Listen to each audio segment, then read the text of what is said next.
stretch of the imagination. My first time as first selectman, so proper thank yous. Thank you for supporting Lobster Fest.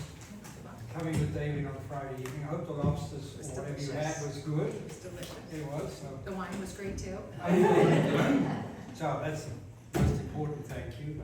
Thank you as well for your service to the town. As was 2 terms Board of Ed? Yes. 2 terms, and part of that as the thankless task of chairing the Board of Education. I would have thought for most people that would be enough in terms of town service, but you took on something that I wouldn't in my wildest dreams ever contemplate doing the job you did. There was a lot of arm twisting. Yeah, I know that, but you could have said no and you didn't. So thank you for that as well, Dionna, and we look forward to hearing what you say. It'll give you a glimpse into the sorts of things the first selectman has to deal with every single day of the week. Sometimes even Saturdays or Sundays. So all yours. Thank you. I'm gonna stand for. So I feel like, I'm among a good group who gives so much to this community. So you're so aware of what's going on in this community. I hope I'm not gonna bore all of you to tears because most of you don't know what's going on. But thank you all for a wonderful Lobster Fest and all that you do for the community. I was looking on the website to see sort of what your motto is, and it's service above self, which speaks to so many, having Scott here in our sort of my religious foundations, it speaks to a lot of that. So thank you for all that you do for this community. It makes this place the special place it is. It really does. So thank you again. So I've been in office just a little over 10 months. Sometimes it feels like 10 years and sometimes it feels like 10 weeks. So, I thought the best thing to do was kind of say, what have we accomplished since I've taken office? What are we working on? And then what are some of the issues facing the community? I think that's probably the easiest. And then I always like to open it up to questions because I think, there's probably things that you have questions about that I haven't even touched on. So let me start. One of my campaign promises was to start a newsletter. How many of you here get my newsletter? Okay, so for those of you who don't, please sign up for it. You just go to the website that says New Canaan Alerts. If you go into that part of the website, you'll get not only your emergency alerts, which is an important thing for all of us to have.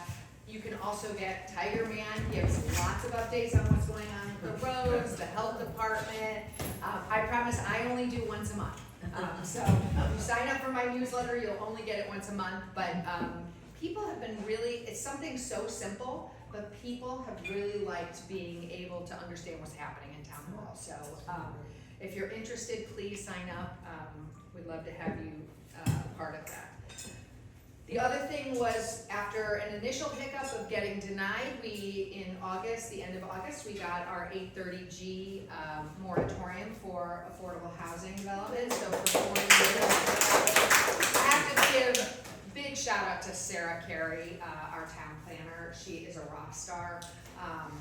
She just, whatever you need her to do, she rolls up her sleeves and gets it done. So we are very fortunate to have her, and she's like so young.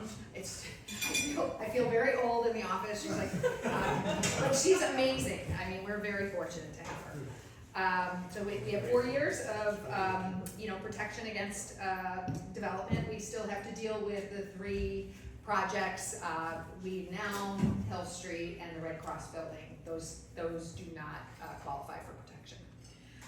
The next thing that we have, great announcement. Recently, and Rob will know this, the finance department won 2 awards through the GFOA, one for our 2025 budget presentation and one for the 2023 financials. I guess they were a little behind on financials, so anyway, we just won those, so that's exciting. In fact, the finance department is running out of room on their little plaque on their wall for all the awards, so that's a good thing. Also, last week, we had the pleasure of having 41 local Vietnam vets and 8 vets from Wilton who were Vietnam era vets. And it was just, the Secretary of State is going across the state to honor those veterans who really were not honored when they came home, 50 years ago. For those, and Tom was there, he was one of the honorees. It was really nice to have him there, and it was great. We have a huge photo of everybody that was there, and just a nice ceremony.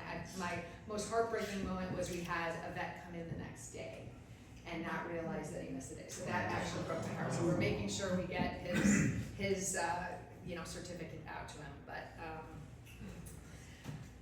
another exciting development. So Caffeine and Carburetors is October 20th, and that's not a town-sponsored event, but because it is such it's a drain on the community, downtown and Waveney Park. We, in conversations with, Doug and Caffeine and Carburetors, they agreed to start charging a $20 show car fee. So for every car, and there are lots of cars being shown, they commit $20 to the show, and then that money is held by the Community Foundation. And for the October show, because it's here at Waveney, those proceeds will be going directly into the Waveney Park Conservancy. And then last spring's show raised $16,000. Right now, we are, part of it is gonna probably go, we wanted it to directly impact downtown because it's a drain on the resources of town. So part of it's gonna go into, probably one of the business chamber. That's what I'm thinking. Part of it will go to the chamber, but part of it, Doug really wants to see that go towards some other need in the community. So we're still trying to figure out. I think it's going to have something to do with maybe some of the more impoverished members of our community, and they're needing something related to cars. So maybe if they need new tires or a car fix or something like that. But we're still working through the nuances of that. But it's a great win-win now for the town.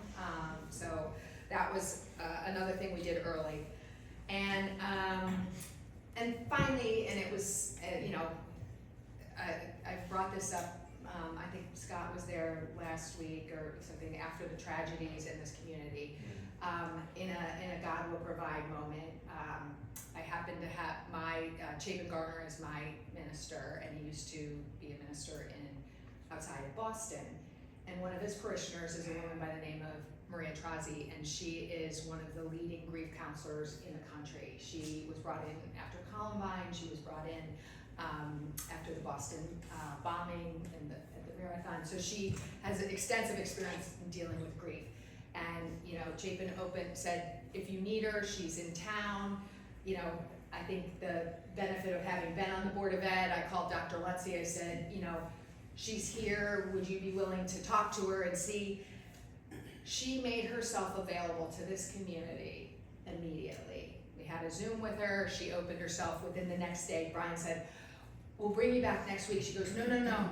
We don't need you next week. We need you. You need me tomorrow. You need me tomorrow. Your families need me tomorrow. And we got a Zoom going. So the first day, his Zoom, capacity was only 500 maxed out. So they expanded to 3,000 for the next event the next night. And so we had, probably over 500, 1,000 parents that got to hear her message about what we need to do as a community post these tragedies to support our families. And then we hosted something at the high school for all the people who touch youth. So, from the clergy to our coaches to our emergency services people, and our counselors in the area. And so she spoke to all of them about what we need to do as a community to support people and our youth going forward. So it's been a tough couple weeks, but we are very fortunate again to be in a community with so many resources to help families. Yes, I can just add briefly. Yeah. At Lobster Fest on Friday night, I was with a couple of the Slavs. Yeah. We love the Slavs. Yeah. And they were talking about how this was the first normal week back at school, out, apparently one or both knows, I think it's Charlie, the Yeah. brother who's at the high school. But they both were, they really sort of had their heads on straight about it. They seemed very aware of and appreciative of everything that had been done and how it had been handled, and that now they were back into, you know, regular time. But it was remarkable really how mature and knowledgeable they were, and they seemed very comforted by it. Well, and it's, you know, it's the good thing and the bad thing in this community. We have people that wanna jump up and memorialize and do all kinds of things, and the one thing that Maria's comment is that, in these situations with suicide, that is the last thing that you should be doing. There should be no memorializing, because while we honor, you know, we remember, we, you know, feel we wanna support the family, you know, other communities have shown that there is a huge potential for contagion, and we just need to be very careful about how we recognize what happened in this community. So, you know, it was great because, you know, it also helped Dr. Lutzy in sort of, you know, being responsive to all the parent outpouring of wanting to do something. So it was a really helpful event. On a happier note, what are we working on these days? So I don't know if any of you have received the parking survey, the downtown parking survey. It's on our website. Go to the parking bureau section of the website. You can click on it. That survey closes October 11th. So if you want to participate, please do, because again, it was something that I talked about a lot. We get so many complaints about downtown parking, and I think that there are things that can be done to help alleviate some of the congestion. I said in back last year, we have the least economically suitable program for parking in downtown. We give away our best parking for free, and we charge for our least valuable parking, which I don't know how that happened, but that's what we do in New Canaan. So we'll be looking at ways to help rectify that situation. Let's see. Oh, right before this meeting, I was in an emergency management training program. We are prepping for early voting in, you know, sort of kind of in, you know, following on your letter writer. There are a lot of concerns around the election this year, and so we're just making sure that town hall is very prepared for anything that might, you know, or as much as we can be prepared for what might come up during the election day and weeks leading up, because October 21st begins early voting in Connecticut. So, and then I don't know if any of you suffered during the August 18th and 19th storms. Connecticut just received its emergency declaration from the federal government. So FEMA has opened up, not only do we have two offices in Connecticut, the Fairfield County office is in Monroe, and then obviously with Oxford getting so many, having so much damage and devastation up there, they have another office up in Oxford. But we've asked Laura Budd in the chamber to forward applications for any reimbursement that businesses may have had during this time, and then also individuals may be eligible for some kind of reimbursement. I guess last time I talked to Russ, we had like 28 applications and $19,000 worth of reimbursement already distributed by the federal government. So if you know people that have suffered, you know, it's never easy. There's a lot of paperwork, as with anything in the federal government. That is available now. And then major issues facing the town. I know we're in this lovely building, and right now it looks great. I'm like looking around, how many more leaks? There's been a lot of water damage in this building. I mean, if you go back in the kitchen, don't go back in the kitchen.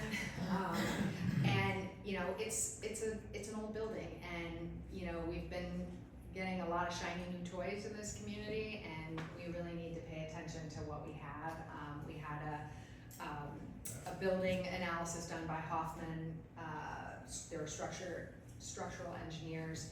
We got an estimate that is a little, it's a large dollar.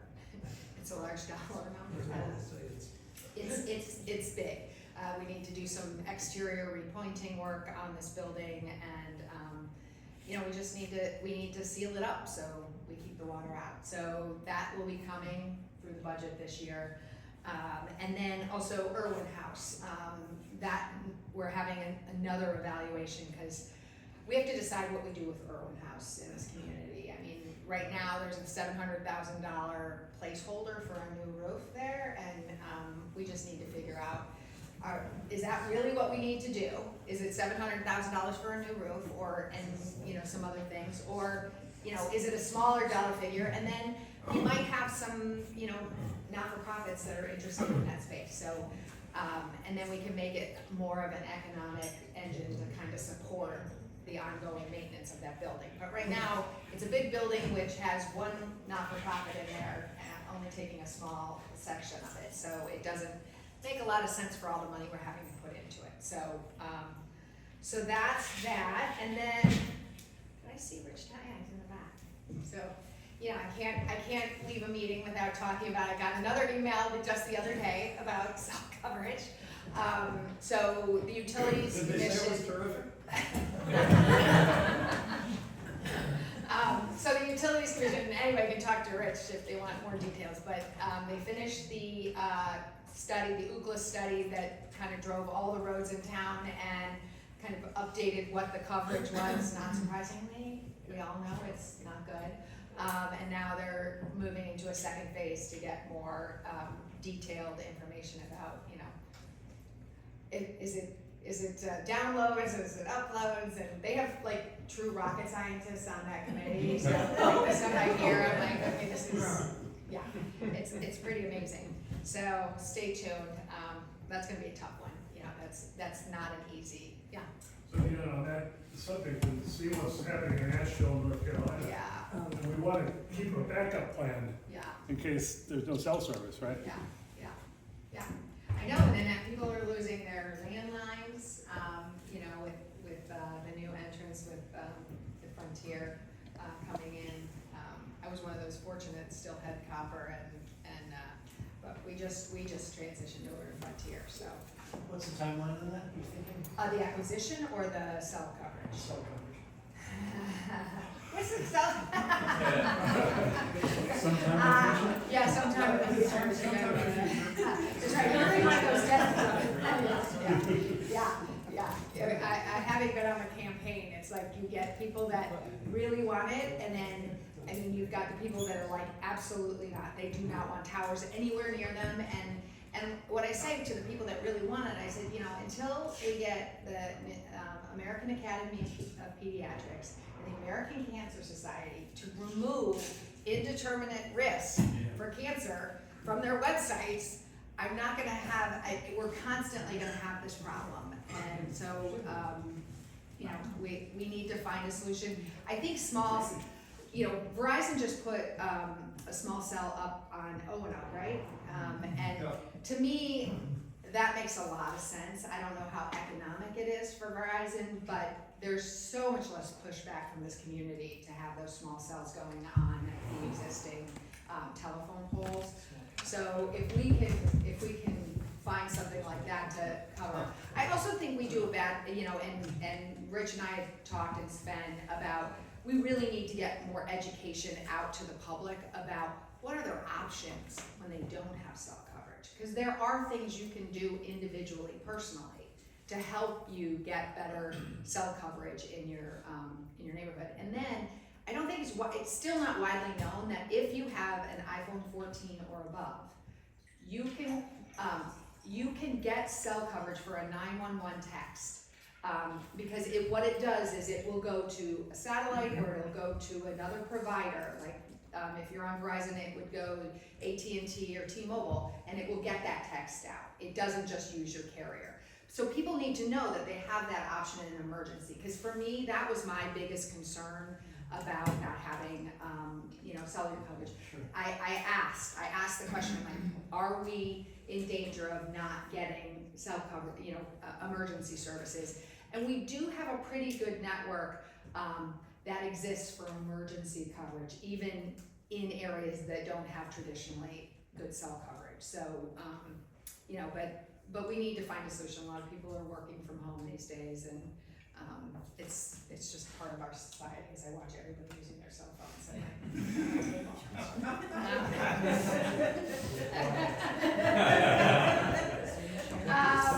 And then the last thing is affordable housing.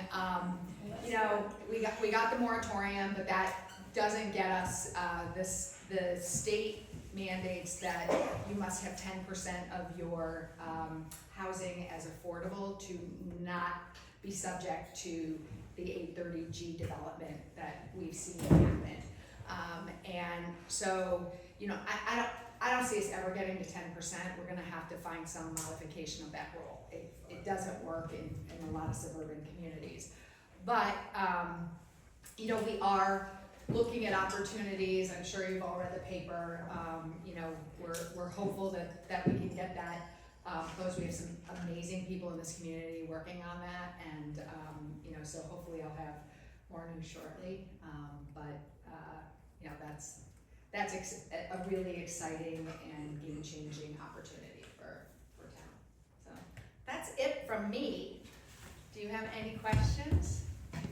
So is that the Avalon property? Yeah. That's a great idea. Yeah. And one more question, I had one of my former customers email me about, she owns a commercial building on Main Street, and apparently there's been an application with affordable housing attached to a commercial development. It's 4 stories with a big light on top and a garage underneath. And the concern is, we've got all the lovely older buildings which are really in character with New Canaan. Is something like that covered under any type of moratorium, or the way that works is, so in certain parts of town, and actually I think maybe it's all over town, but if you want to build a development of, I think it's 15 units or 13 units, there's a threshold. No, it has to be like 11 or 15. Anyway, I don't know what the number is. It's a planning and zoning issue, and I do not have oversight of planning and zoning as much as everybody thinks I might. There is a threshold. If you want to build a certain number of units, it is now required that 15% of those units be affordable, so that we're not creating this we don't add a lot to our inventory without adding to affordable. So that is a requirement of that building, because it's going to have enough units that they must have affordable. And then I listened to the hearing where it's early on still. They had their first true hearing the other day. But yeah, so that is what they're asking for. They're asking for retail on the first floor, small retail, and then the parking underneath and the housing up above. Because in town we don't have a parking requirement with downtown buildings. So they don't, but they do have, for this case, they do have parking. What they're proposing, okay, I don't want to be an arbiter of taste, but I personally think that's an ugly building. It's a very ugly building in town that someone is looking to sort of bring back. I wouldn't call it a historic restoration, but they are trying to bring it back to sort of a more traditional brick facade with the arched windows, and so what I saw was attractive. And the fourth, what I saw, but it hasn't been, it hasn't made its way to planning and zoning, because there were some suggestions of what they should do. The original application, you would see 3 floors like you do now, and then the 4th floor is set back so that, in hopes that you wouldn't necessarily see that 4th floor. So, stay tuned. Right. We have a member of the commission that can't talk about it, but because it's an application, but I as a member of the public just watched the hearing, so that's what we have going. But I did hear the concerns from the next door, and I'm sure they'll address those in the application. So thank you. No, my pleasure. And thanks for the moratorium, it's huge. Yeah, now we have to figure out what the next one is, so, it's like, because 4 years goes very fast, it's for anybody who's in the building industry. It takes a long time, so we have to constantly keep moving on this one, so, anyway. Well, thank you all. Wait, I got one. Oh, you have one, I was gonna say, John, you never don't have a question. Yeah, I mean, I was gonna wait in case anybody else needs to be inspired, but, we have a bunch of these going up. On Burtis Avenue, we approved something like 24 units. On Houston Lane, we've approved 12, and that owner has bought up enough land to do 2 more projects of 12. Where's Houston Lane? Houston Lane is right Heritage Hill. Behind Heritage Hill. behind the thrift store. Post office. Right behind the thrift store. It's not in Texas, right? No. So 12 on Houston, but could be 50 by the time they're done. You've got the 24 on Burtis Avenue, which have been approved but not started. And now you've got 12 or so, of which 2 have been reserved to be in this application at 113 Main. 2 would be affordable. So the question is, for you, what are we doing about reforming our zoning rules? I think that's gonna have to come out of the Selectman's office and leadership to put some money to in the past, we've hired somebody like a Glenn Chalders. He's a professional. He writes zoning regs all over the state.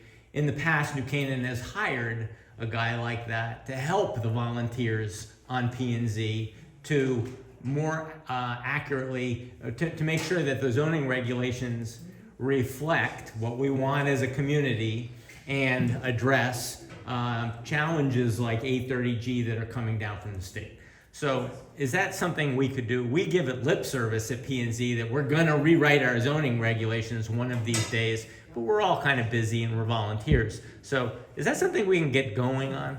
So, I mean, if any of you have listened to Sarah Carey speak, her first priority is to get, after we get this plan of conservation and development passed, which there's another public hearing on October 10th.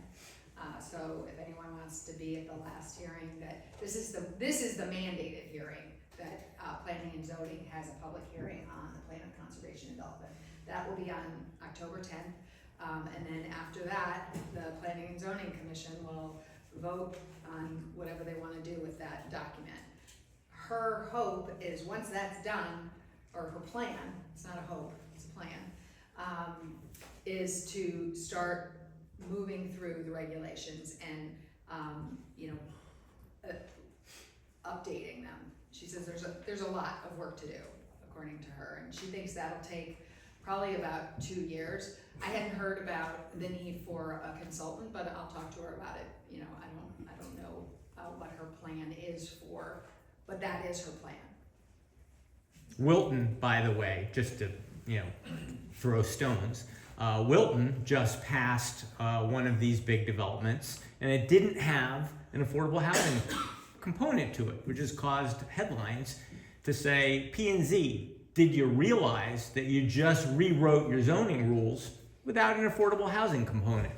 And P&Z also, I think, when their POCD came out, voted against it. So a lot, Wilton's wrestling with some of the same problems we are, and we can learn from some of their mistakes and challenges and get in front of this. I think you're doing a much better job. We don't have those controversies, here and those headlines here. But so I'm glad to hear that you're being proactive and talking to Sarah about getting in front of this. Yeah. Yeah, speaking of the POCD, so I was going to ask that. So John, thanks for bringing it up. Yeah. That's been in the news a lot, and it's maybe this is media coverage. I still don't have a clear answer, but I know it went before town council last week, and having over the past year, I got involved with a group of organizations in town that were all in the space of sustainability, environmental concerns, just a lot of different groups, and we met monthly talking about themes to try to work into the POCD as aspirational goals for the community for the next 10 years. Because that's all the POCD is, like, It's an aspirational document to help put guide rails up. And I think myself and some other people that were involved in that effort were a little taken back by some of it seems like at the last minute, when it got to town council, there were some amendments proposed, and I'm not sure where they came from, but unfortunately, it seemed like a lot of them were driven out of political discourse to remove certain language from the document, which it's all well-meaning, and in a community like ours, I'd like to think that the POCD rises above political discourse, but I just throw that out there. If anybody, there is a hearing on the 10th, which is the last chance for the public to speak about it, but everybody should at least go online and look at the POCD. It's not great bedtime reading, but it could be if you've had trouble getting sleep. But it's sort of the guidelines for what will guide development in the next 10 years, and a lot of thought's gone into it. So I hope that my hope is that it can get passed without further getting cut up or subject to taking specific words out of it for no good reasons. The town council has no authority over that, and actually, so after that meeting, P&Z was reminded that those suggestions are merely suggestions from individuals who have as much standing as the people in this room to make suggestions and talk about what they don't like. So obviously the conversation is still very vibrant. Town council people have opinions. People in this room should have opinions, and they'll get heard on the 11th. Well, thank you, Deanna, we are honored to have you.